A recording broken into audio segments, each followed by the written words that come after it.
Hello everyone and welcome to the One Stop Co-op Shop. This is Colin and today we're going to start our Chapter 3 playthrough of Dawnshade. Now you might be thinking, did I miss Chapter 1 and 2? No, you did not. I'm only doing Chapter 3 because I want you to see what your Patarkin can look like when you have them all leveled up and ready to go. So last night I recorded the setup video, then I did 2 chapters on my own, went to bed, and today we are going to do Chapter 3. So let's go ahead and look at our Patarkin quick to see their level ups. Also, if you want to see how to set up the game, check the video before this on the playlist. And don't forget, this is just a prototype copy, so things might change in your final version. All right, let's get started. Here we have Ash. We just upgraded to level 10, so we can roll up to 6 dice each time, thanks to our agility. We have for devotion, we can roll 3 dice. Our defense, we have not upgraded. It's only 1. Our items we can have is a total of 3. Right now we have 2. Our attack dice is 4. Our HP is 6. And we have all 3 of our skill dice. We have a total of 9 Tawny, or 1 Glint and 4 Tawny. Our 2 items that we have are the Sacred Watcher's Shard. We have plus 1 HP, so although it says we have 6, we actually have 7. And we have the Nimble Potion, which is plus 2 agility to self. And that's a consumable. This one's a permanent, so it will stay with us until we sell it. This one is a one-time use. Over here we have Flash. Flash also has 6 agility. She has 3 devotion, only 1 defense. I apparently don't care about defense. 6 HP. She can have 4 items, and her attack level is 3. She also has all 3 of her skill dice. She has 2 glints and 4 tawny. She's got a lot more money. So think of that as 5, 10, 11, 12, 13, 14 total tawny. She has 3 items. The Lesser Watcher's Miracle. This is a one-time effect. Restore plus 3 HP or revive self-ally with 1 HP. We also have the Quickening Dram. May replace any 2 chips in the initiative stack with 2 drawn chips from the bag. And finally, the Vaki Infuser. Add Explode die to ability roll, and it does not cost AGI, which is cool, your agility. For any of you tax people, you probably laughed when I said AGI. I'm a tax guy, so that's all I can see. AGI, not agility. Here's our Vaki board. I just wanted to show you where our alignments are. So you can see here with Danu, we're pretty far up. I think that's actually the one that we're farthest on. Yep. So the water element, we're the farthest up. We have a little bit with air, a little bit with Jairus, a little bit with Zolat, and a little bit with Surya. Actually, pretty good with Surya. But right now, our alignment is with Danu. If ever we have 2 or more at the same level, we actually become unaligned. And that sometimes is actually a disadvantage. So I generally try and have one of these that we're aligned to, because when you're aligned to a specific one, a lot of times you get a benefit. Also, you can see here we're at level 10. We did just get a training point when we completed the Chapter 2. We actually did defeat, we didn't totally defeat, I should say. What we did against the foes is we made them retreat. So we got enough XP so that we could level up. We have 4 XP coming in to this Chapter 3. But as soon as we can go to a village or a guild hall, we can go ahead and spend that training point and level up. Now, at the beginning of each chapter, there is some flavor text to kind of get you into the mood and what's happening within the story. I am not going to read this. The designers asked me not to read it, so I'm not going to read this. Just know that right now we're getting a little bit tired because we've gone for 2 chapters, and we are going to, at the end, visit the foundry, and we gain 2 XP and 0 Tawny. So that's what we're going to do at the start, and then with the active player, we will go ahead and start exploring. One of the really cool parts about this game is that the outposts upgrade with you for each chapter. So starting with the Foundry here, because we're in the 3rd game, or Chapter 3, we have the Vaki Workshop. So what we can do is we can transmute 3 Tawny into 1 Vaki, it has to be tier 1, purchase Cogbok Fighters for 1 Aurelian, which is, Aurelian is worth 10 Tawny, and we can purchase a Cog Behemoth for 2 Aurelians, so that would be 20 Tawny. You can get that 1 per king ship itself. Unfortunately, I don't have enough there. But I think I might have enough. Yeah, I think, Flash has enough money. She's going to go ahead and purchase a Cog Fighter for basically 10 Tawny or 1 Aurelian. In the preview version, there are a total of 4 Cogbots, and each one gives you a different benefit. So this one will give you plus 1 attack and plus 1 items. It also gives you minus 1 threat when moving, but that's been FAQ'd or errated to saying you have to move at least 2 spaces. Otherwise, you can move 1 for free all the time. That'd be way too powerful. We have here the Scouter. Draw 2 quest cards and place 1 on top of the deck in any order. You have this one, which gives costs for items -1 Ooh, and it gives you +1 HP and +1 items. And this one gives you +1 devotion and +1 items. And you may move any ally chips to the top of the initiative stack at the start of battle. Ooh, so, Flash is all about the items, so I think I'm going to go ahead and spend my 2 glints for a Charmer. This will give us +1 HP, so I can also add another one of these HP chips onto our HP stack, and I will bump up her items by 1. Cogbots are great. They're also a little bit of a protection for our Patarakin. What we do is we grab our health stack. So right now we're at a total of 7 health with that additional Cogbot +1 HP. You'll grab 6 of that HP, then place your Cogbot there, and then place your 7th HP on top of it with your token on top of that. What happens is if ever you get to the point where this Cogbot would be taken down because of damage, because you'll always take damage from the bottom of your stack, that Cogbot is destroyed, but you're not. And that would even include, let's say she takes 4 damage when she only has 1 health underneath the Cogbot. That Cogbot takes all 4 of that damage and protects her. So yeah, that's why I like having those Cogbots. For Ashe, we're going to go ahead and convert some Tani into Vaki. We're going to spend a total of 6 Tani to get 1 Sun and 1 Mountain Vaki. We can place those on our board, and during combat, it means we don't have to roll to get that Vaki, which is nice. We've finished the Foundry, so what we do is we gain our 2 XP. We're now at 6 XP. And now the active player, which is Ashe, gets to decide what we want to do. If there were other tiles on the board, we could move around to the tiles that are already revealed, if there were outposts or villages. But because we're starting just in the basic village, we have to explore. I just wanted to show you our quest map before we start. So we're starting here with our village. Let's go ahead and draw our first quest card. And by quest card, I mean a quest tile. So what we'll do is we'll go ahead and reveal the top. I explained how we set this up during the setup. If you'd like to see that, go ahead and check out the video before this. Let's go ahead and grab our first one, and we have a journey tile. You can see here, this tile has tons of different roads. And what's important is where we put this, these roads have to match the road that's already out on the board. You can see these Watcher blessings that are around. So if I want to gain one of those, I might want to place this tile here or here. Or I might want to start going this way so I can get to these 3. And you know what? That sounds kind of appealing to me. I think that's how I'm going to start us off. So we're going to go here. And then what we do, well, this is a journey tile. So let's read what a journey tile does. A journey quest tile represents the kingships traveling along your path for a length of time. When you encounter a journey quest tile, the active player places it on the quest map and moves to it, increasing the threat by 1 for each quest tile position move. The active player then draws another quest tile from the quest deck and places it anywhere on the quest map, where the pathways connect and moves to it, increasing the threat by 1 for each quest tile position moved. The kingship receives 4 XP each time they move through a journey quest tile. So think of it as this is a bit of a journey tile, but there's nothing that happens there, we just gain some XP. We gain 4 XP, which actually puts us right up to 10 from 6. That will put us to level 11. Cool. And we increase our threat by 1. Remember, if we're playing on normal, which is what we're doing, at 16 threat, regardless of what's happening on the board, we'll immediately find our major threat. We'll move our kingship chip over to here, and then let's go ahead and grab our next tile. And we have an event. Okay, this is event number 6. So the first thing is I kind of want to get over here, but that's going to, well, there's still roads that way. Let's go ahead and do it. So we're going to place it here like so. And then Ashe will go ahead and grab, he grabs a wild blessing. Okay, so we'll see how that works when we want to use it. But he gets to keep that and he can use it during anybody's turn. We'll move that kingship token over here. And then our threat dial will move from 1 up to 2. Event tiles, you get to read from the logbook. Now, if you don't want to see this, I will put a timestamp right here. It's going to show right here, telling you where to jump to, where it'd be after this, because this is an event that you may see in your final production copy. I don't know. But if you would like to see what types of events you're going to see, follow with me. Here we have found the Watcher's Willow. I've heard of this tree, but the stories don't do it justice. It's marvelous, Colin speaks in wonder. The tomes say the Watchers of the Sun, Soraya herself, touched this tree. he says, pointing to the massive trunk and the leaves that glow yellow like burning embers. The canopy casts a beam of light upon the kingships brighter than both the Dawnshade suns. Yet none find it necessary to shield their eyes. Talum spies Kimber wiping a tear from her eye as she looks up in awe, her mouth agape.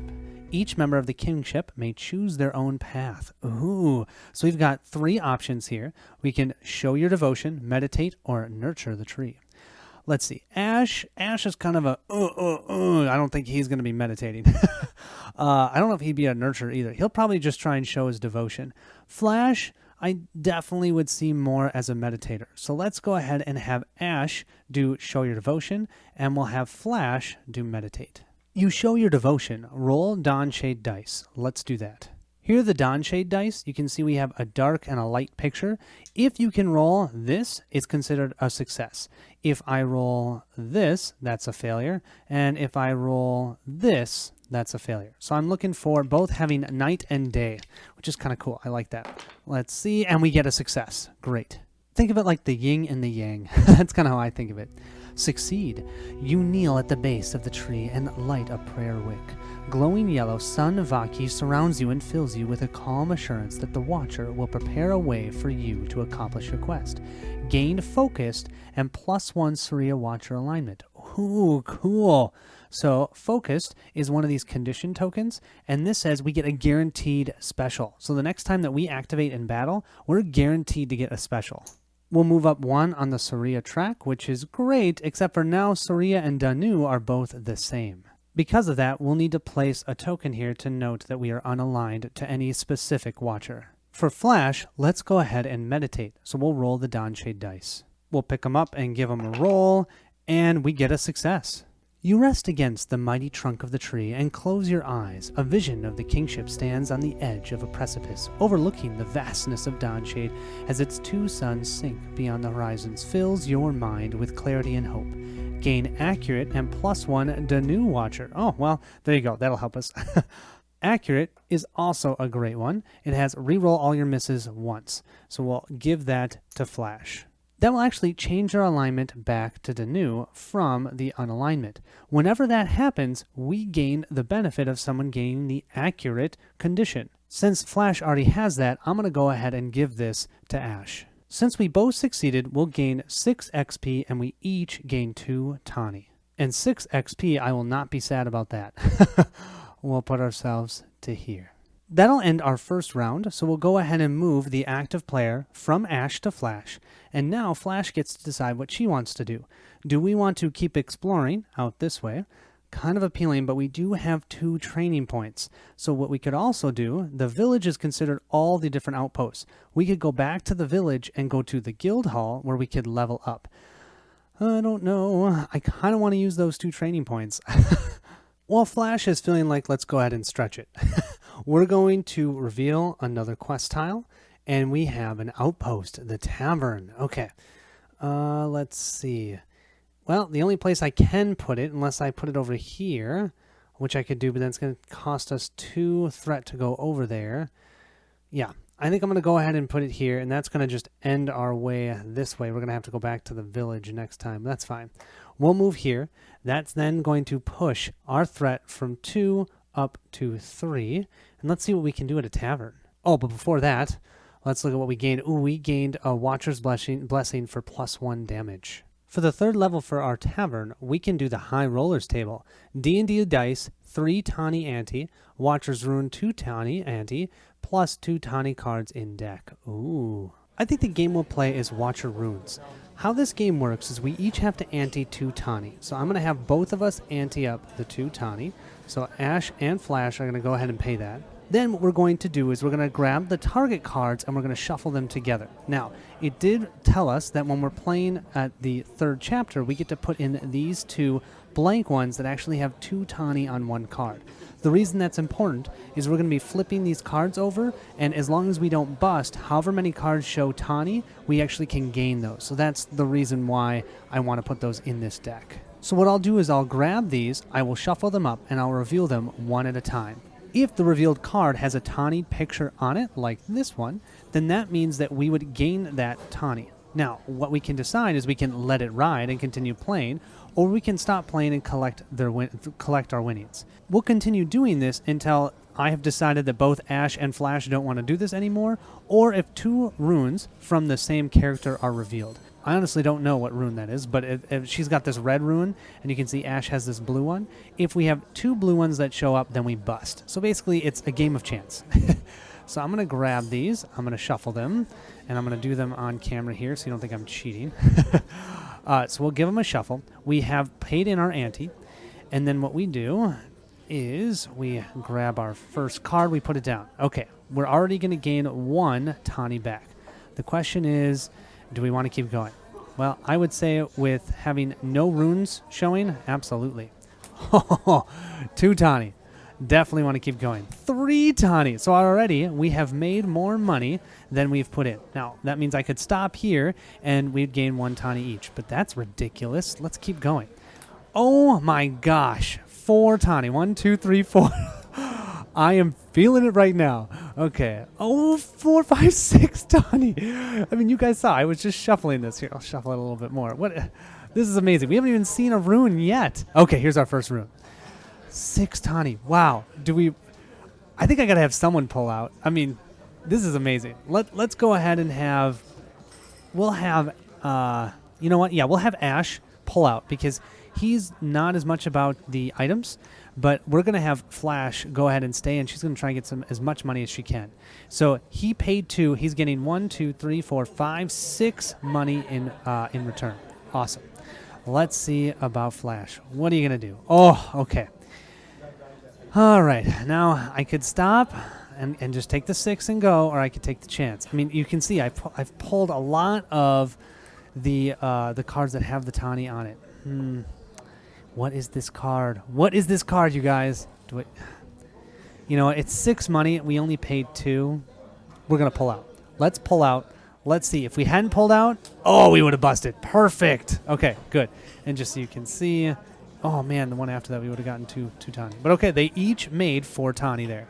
After going to an outpost, we gain 2 XP and no additional Tawny, which is fine. We already made 6 Tawny. So that'll move us from 6 experience that we had over to 8 experience. Ash will now become our active player, and so Ash is going to decide to go back to the village so that he can level up, and since in this game you always have to level up together, that means Flash will also level up.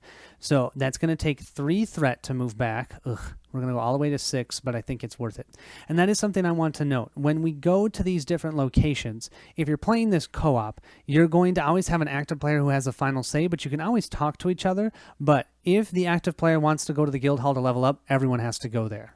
We'll move the kingship 1, 2, 3 back to the village. So remember, we cannot adjust agility with our training points, but we can adjust any of these other dials. You can see here, though, with our devotion, 3 is the highest we can go. So with 2 XP, I think 1, we're going to just pump up that attack to 5. And then let's go ahead and move our defense to 2, since I've totally neglected that. For Flash, let's go ahead and move up her devotion by 1.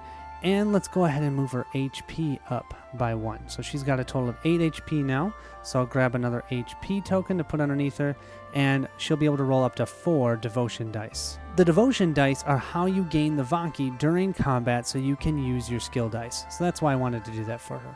Well, we just completed going to the guild hall in the village. We gained 2 XP, which will actually put us back to 10, and that'll give us another training point. But the fun part is we go to level 12, so that means we now get to roll 7 dice. Cool.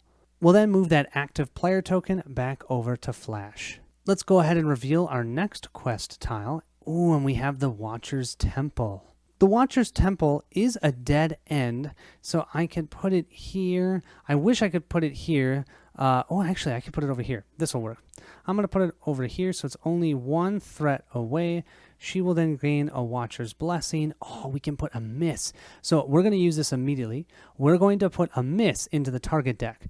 Remember we had those 2 Tawny cards that we used when we were at the tavern? Those cards now can be in the target deck, and when the enemies attack, if we flip that, they didn't hit anybody. So we're going to use this right away, and we're going to put one of those misses into the target deck. It always feels pretty gosh darn epic when you draw one of those.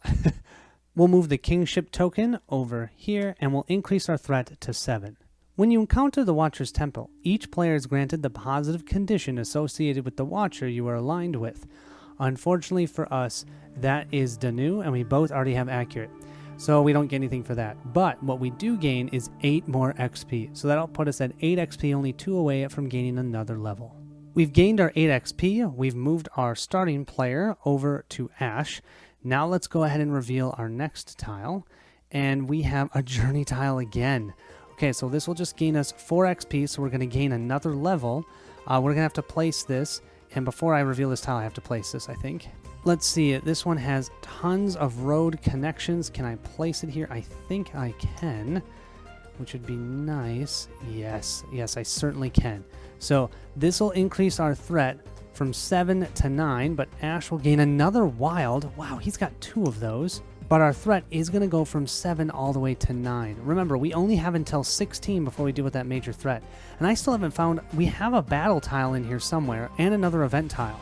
We will gain 4 XP for that. 1, 2, 3, 4. And that means we have yet another training point. And we are now at level 13. So the higher level we are, the more challenging that final major threat is. Ugh. Well, we have to keep going, so let's go ahead and grab another quest tile, and we have our event tile. So still no combat. Let's see. Can we put it here? Yeah, that might cut us off a bit. I can't... Well, no, I can't put it there.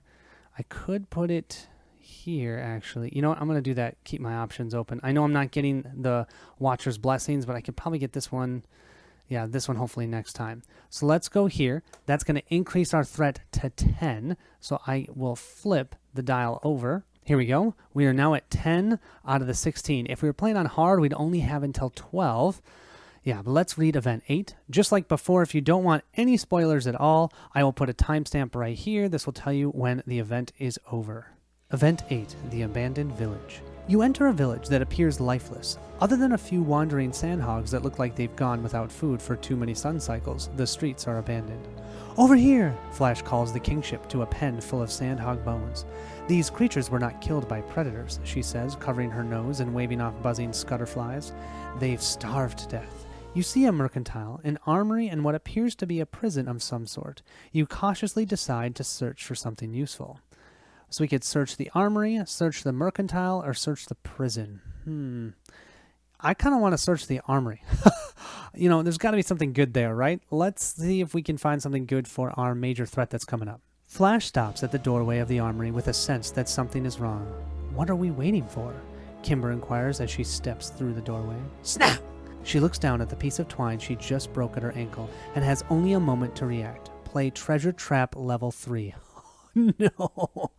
Oh, this is a fun game, you guys, but I'm terrible at it. Ash is our current player, and what we have to do is we have to take his 3 Cogbot tokens, okay? He's going to try and roll them. He has to roll them from off the board and roll them through these and somehow get them over here without knocking any of these piles all the way over. Now, he can run into them, and that's fine. They can even get disheveled. As long as one of these doesn't touch the table, we're okay. But the moment one of these touches the table, we're done. Also, we only get 3 tries. Now, this is a level 3. A level 1 only has these, and I can't remember what level 2 and level 4 are. Level 4 is insane. So I, last night, had one of these. It was only a level 2, and I tried for about 20 minutes to do this. And I finally got it, but let's see how I can do. So I have 3 chances, and I have to leave these. If they fall on the table like this, I've got to leave them there. Okay, if I can get one through, and you can see barely, you can see these white items here, that tells you where I have to roll it from, and this is where I have to roll it through. So I can't come off the side this way, that doesn't count. It has to go, oh, you can almost see it. There we go. It has to go off the through the back end over here. All right, wish me luck. Oh, did that work? I think I missed, though. I think it went off this edge. Oh. All right, let's see. Okay, so I just lost. Let's just try a third one for fun. Let's see. Dang. Oh, well. So, AKA, we failed. You throw Kimber out of the way and try to duck down, but it's too late. The kingship is hit with a blast of strange black powder shooting from the doorway. You fall to the floor and begin having hallucinations of might forces raiding the village. They last well into the night as Kimber does her best to ease your suffering. Suffer subdued. And that's for Ash. That's absolutely terrible because what he's going to have is he cannot roll attack dice, which we just leveled up, and he's accurate, so that's going to be useless. And what was he? He was focused. At least he'll still get his special, which will deal some damage, but he can't roll. He can't roll attack dice. Bummer. Well, let's go ahead and gain our 6 XP and 1 tawny each. 6 XP will move us up to 8 on here. We're 2 away from getting to level 14. Let's go ahead and move our active marker over to Flash. For Flash's turn, I think we're just going to move ourselves back to the village to use those 2 training points. That will give us 2 more threats. We're at a total of 12. We're at our max HP already, so let's go ahead and increase our defense dice by 1 and our attack dice by 1 for Flash. For Ash, I think we're just going to increase his HP by 2. So he's going to have a total of 8 HP. He can take a beating then. Remember, he also has +1 because of one of the items he has. We used up our 2 training points, although after doing that, we're going to gain 2 XP, and that's going to give us to level 14, which means we have to place a training point there again, which we probably won't be able to use because we're already at 12 threat. Now we're going to move the active player over to Ash, and Ash is going to go ahead and explore. Let's see what that top tile is. There we go. We have a battle. Well, looking here, we can actually just put the battle right here, so we only spend 1 threat. So we're moving ourselves to 13 out of 16 threat. Remember, if we were playing on hard, we'd already be at the final battle. But yeah, let's go ahead and read our battle scenario. We know which battle to pick based upon our level. So our level is 14, so we find the 14th level battle, the Everflame Tree. In the dim light of Dawnshade's 3 waning moons, you see a sizable tree in the distance that appears to be on fire. God, we love trees. We've seen the Watcher's Tree. You expect it to be producing a cloud of smoke, but strangely it does not. As you get closer, you realize the leaves of this tree flicker like flames, but are not actually burning. I've heard legends of this tree, announces Flash. It must be the Everflame Tree, said to have been planted by the Watcher of Fire, Zolat himself. Flash bends a knee and bows before it. Look! Over there, Talum says, in a hushed but urgent tone, his staff pointing to the other side of the tree. There, in a circle, stands a group of robed Aluada matriarchs and a Timberclaw Messemers surrounding a runic pattern on the ground emblazoned with Firevaki. They are casting spells and chanting a runic incantation. Looks like we've interrupted a ritual of some sort, assumes Talum. What should we do now? Wait and see what happens or try to stop them? Well, I'm personally not a big fan of rituals like that, so let's go ahead and try and stop them. Just wanted to show you, here is the tree. I love the art. It looks so beautiful. By the Watchers, stop this now, you shout as you approach the fiery runic pattern on the other side of the tree. The Howlers and the Mesmers pay you no attention as they continue their ritual, their eyes glowing like embers. It's clear there's only one way you're going to stop this. Play an attack challenge. Roll a number of hits greater than or equal to the kinship's attack stat times 2. Oh, ow. If we succeed, we have certain things happen. If we fail, certain things happen. So how this works is we're going to be rolling our attack dice and trying to get them on the board. And you can see here, I have 1 pip here for 1 success, plus whatever row it's in. This is in a row that says +2. So this die would actually be equal to 2 plus 1 is 3. But if I rolled it down here, that would be 1 minus 1 is 0. I'm assuming that specials don't count. So if I roll a blank, it's not going to give me anything except for whatever the modifier is. I can also hit it with other dice to try and get them in better places. Okay. Now, our attack stat is whatever our total attack strength is together. I have Ash's 5 and Flash's 4. So I have to get 9 times 2. I have to get 18 to succeed here.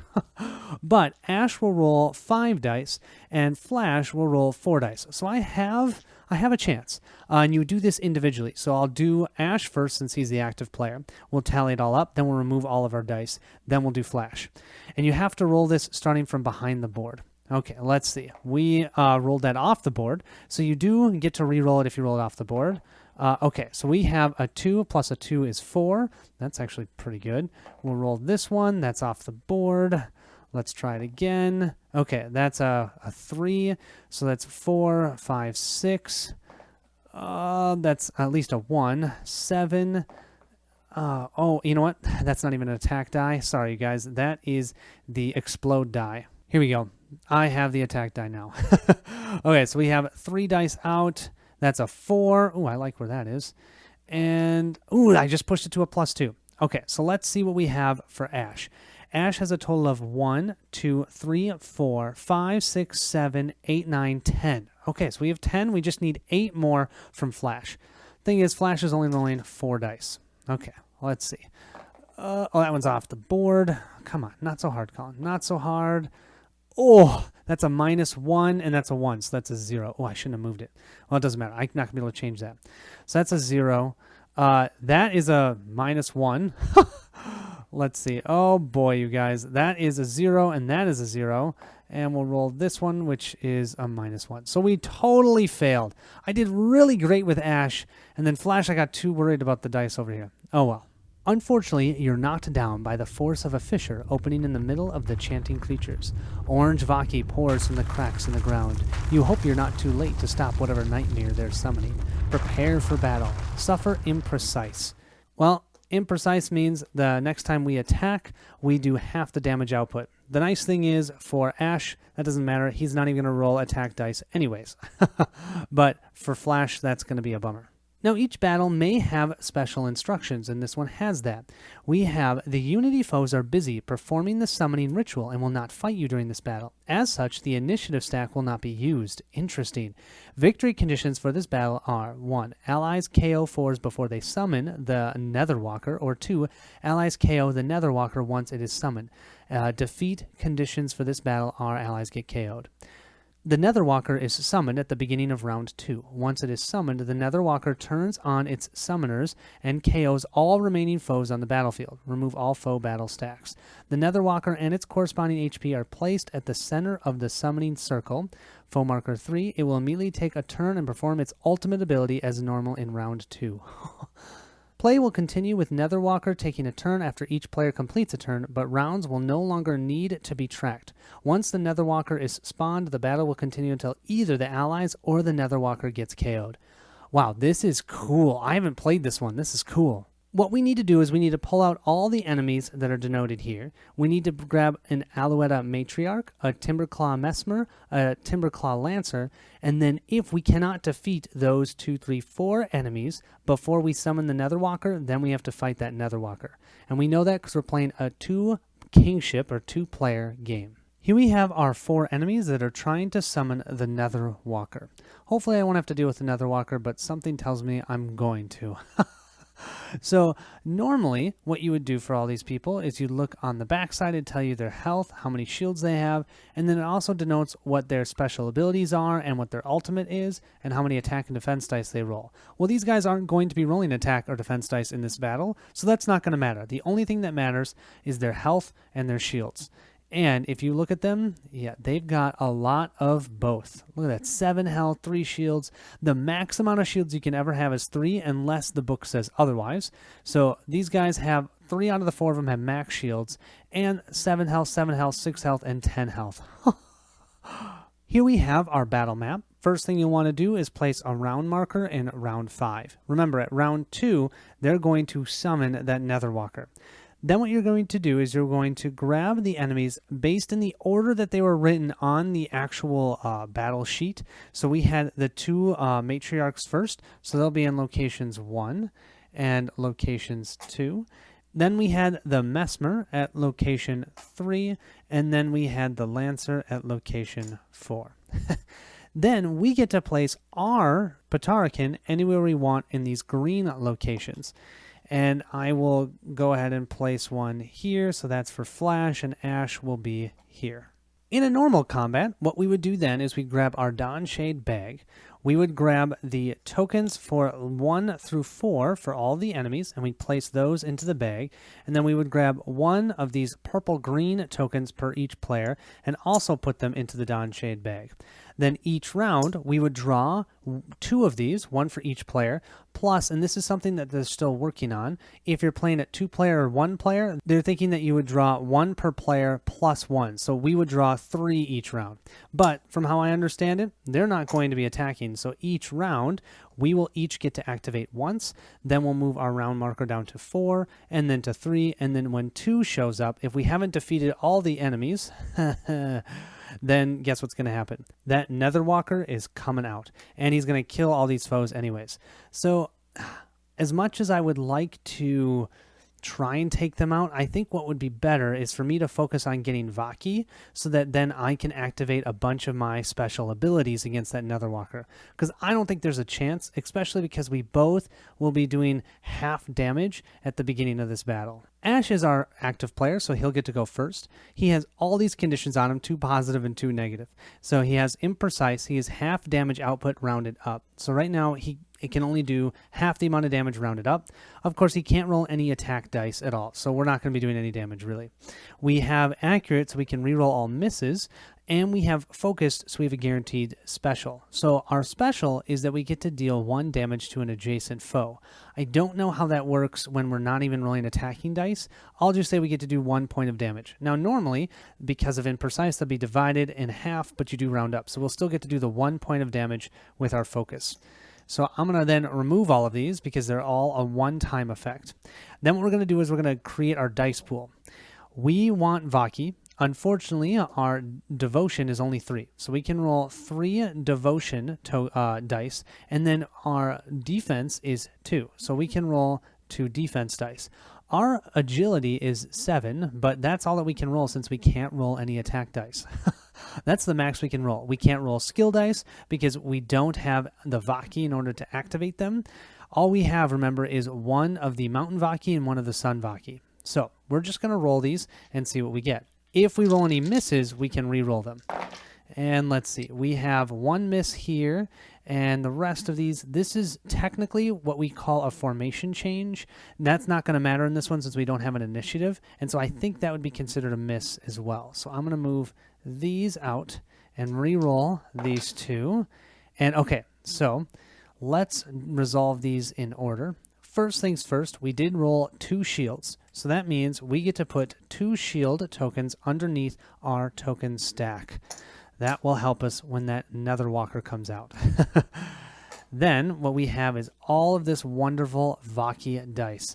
So each die has to be resolved in totality. So I can't say that this 1 Vaki die gives me 2 different types of Vaki. That can give me 2 tier 1 Vaki of one type. Let's say 2 water or 2 sun or 2 mountain. What is nice though is we do have 3 different dice here. So I can have this one to be mountain, this one to be sun, and this one to be water if I want. I am hoping that we can maybe pull off our ultimate this round since we have time to prepare for it. Normally you don't have time to prepare for that because you only have 5 battle rounds and you don't know how often you're going to activate. But with this, I need sun, mountain, and water, 1 of each of those, and then I need 1 of each of the tier 2s as well. So I'm going to have to do some converting of 2 different types of tier 1 Vakis to get tier 2 Vaki. Let me show you that. Here we have our Vaki board. These are our 3 tier 1 Vaki. You can convert at any time 2 tier 1 Vakis like this water and this mountain to create the air Vaki, or to do the water and the sun to create the nature, or the mountain and the sun to create the fire. Right now, we're trying to get all the Vaki we need to be able to use our ultimate against that Netherwalker. So we already have 1 sun and 1 mountain. So those 2 are taken care of. So that 1 Vaki die that had 1 pip on it, I'm going to go ahead and grab the 1 water that we need. Then what I'm going to do with the other 2 is I'm going to grab 2 mountain and 2 water. Then what I'm going to do with those is I'm going to immediately convert those. I'm going to convert 2 of those. I'll keep these 2 with me into 1 air because we need an air. Then next time I have an extra mountain here that I can use, and hopefully I will roll for more Vaki for a sun, and that will give me the fire that I need. So right now I have 2 water, 2 mountain, 1 air, and 1 sun. And so with that, I think I might actually convert this mountain and this sun to the fire that we need. So now we have the fire, we have the air, we just need the nature, and to get that, we need another sun, we have an extra water. So we just need a sun and a water, and that will give us the nature. Then we should have everything we need to pull off our ultimate. Now we'll move to Flash's turn, and then we'll end our first round. Remember, she has accurate, so she can reroll all of her misses once, but she is imprecise, so she'll do half of the damage output. Our agility is 7, so we get to roll 7 dice. So I'm going to roll our max devotion, which is 4, and then we'll roll 3 attack dice. We may only be able to do half damage, but let's do some damage. Maybe we can do something. I mean, I might be able to activate Ash's ultimate against one of these guys, and maybe that will be worth it. I don't know. Let's see. We'll first roll. Okay, we can re-roll any of our misses once. So we have a miss here and a miss here. So let me grab these out quick and give these a roll. Now, any misses that you have will power up your overdrive. And if you get your overdrive all the way up to 6, then you get a special overdrive special ability, where if you roll that special ability symbol on your attack die, like this one right here, you get to activate it. Let's go ahead and resolve our attack dice first. So we have 1, 2, 3 total hits plus our special ability. Our special ability is +1 damage. So we just did 4 points of damage. Round that down to 2, we just did 2 whopping points of damage. What's nice in this game is you can roll first and then determine who your target is second. So we have this Timberclaw Mesmer, which only has 2 shields. Let's go ahead and hit him first. Why not? So he now only has how much health? 10. So we have to hit him for 10 more damage. There's nothing quite like Flash's ultimate. She also needs the same thing, where she needs 1 of each basic and 1 of each of the tier 2 Vaki. Let's see how much of that we can get. She actually can do area damage because she's throwing a bomb. So maybe we can activate that next round, or a round or 2 from now, before round 2, and do enough damage. And then with Ash no longer being able to roll a ton of attack dice, maybe we can take these guys out. Let's see. Flash currently has no Vaki, so we're going to have to start from scratch. And I also need to mention, you can see here that some of these are almost empty. If they're gone, we can't get them until other people use them. So these are limited supplies. So I think the first thing we're going to do is use our 2 Vaki here to get 2 water. Then we'll use our other 2 Vaki here to get 2 mountain. Then what we'll do is we'll convert 1 mountain and 1 water to get 1 of these air. Great. And then what we have is we have a 1 for a sun, and we'll do 1 sun and 1 mountain. We'll convert that over to 1 fire. And then we have our final one here. That will give us 1 mountain. And I think we're super close. We have 2 tier 2s, the air and the fire. We still need the nature. And then we're missing the sun for the tier 1. So we're going to need to get 2 more sun and 1 more water, because we need to have the sun and the water convert to make nature. So we're not going to be able to use our ultimate next round, but the round after we should be able to. That will end this round. Let's go ahead and move ourselves to round 4. Once again, if we were doing this normally, we'd take the initiative discard pile, put it back in the bag, randomly draw 3 new ones. But since they're not attacking us, they're focusing purely on summoning this Nightwalker, we just get to go again. Let's hammer at him. Moving back to Ash's turn, he can roll a total of 5 attack dice, and he can roll 2 Vaki dice. That's his total agility of 7. Let's see what we can do. Hoping for a good roll here, and not terrible. We do have 1 miss, so that's going to allow us to push up our overdrive track by 1. We'll put this right here at the 1, and like I said, if we get to a 6, we will have our special ability, instead of being Spinning Blade, which is +1 damage to an adjacent foe, it's +3 damage distributed among any number of adjacent foes. With this die roll, we did a total of 4 damage. Not great. So we're going to hit that Mesmer again. 1, 2, 3, 4. He still has 6 HP left. Oh, I don't really think there's a chance. But we will get 3 Vaki. We can grab 2 Vaki, and we're going to grab 2 sun, and we can grab 1 Vaki, and we'll grab 1 water. And we'll convert 1 sun and 1 water to 1 nature. That means we have everything we need to activate our ultimate. Flash will go ahead and roll 4 attack dice and 3 Vaki dice. We're maybe going to be able to take 1 out here. Maybe. Let's see, especially if she rolls her special. Okay, so she does have one miss, so she'll put her overdrive at 1 as well. So I'll pop that on there. She did a total damage of 1, 2, 3. She gets her special for 4, plus 1 more is 5. Unfortunately, you don't get your special every time you roll it on each individual die. You can only get your special once per round, so to speak. We're going to go ahead and deal 5 damage to this matriarch. 1, 2, 3, 4, 5. Man, I wish I could be precise and just attack them through their shields, take out their health first. He has a total of 1, 2, 3, 4, 5 health left. Our Vaki dice roll was pretty good. We're going to use this 2 pip one to get 2 sun Vaki. Then we're going to immediately give 1 back and 1 of the water back to get us the nature that we need. Then what we're going to do is we're going to grab 2 more. Ooh, yeah, we need the water. So 2 water Vaki. And then, oh yeah, that was this one.